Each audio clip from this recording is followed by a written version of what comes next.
Preparação para lo que tabira era dar novo que tabay kita instalar arriba de Cerro de Yamanota tá em full swing kaba andando.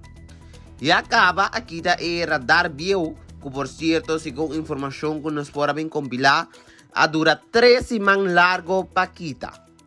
Algunos ya acaba nos estaba yera arriba Cerro de Yamanota, camina nos mira que construção e preparação de estalagem, vacina bailanta e antena de radar novo e acaba de full swing.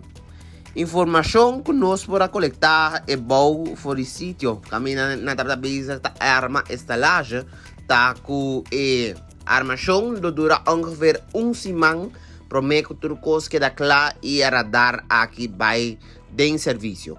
O motivo para que instalar radar aqui tá, debi ko din área A, caminda com radar bio tá blind spot para persona indocumentada que está aqui em nos isla.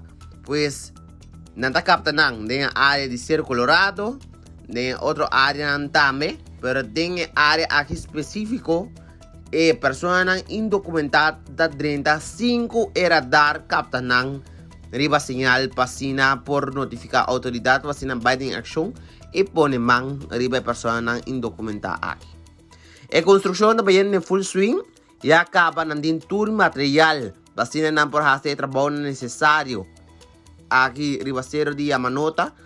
Nós tomamos nota de 4 a 5 pessoas trabalhando riba trabalho e dentro de pouco o ministro concernido lo anunciar exacto.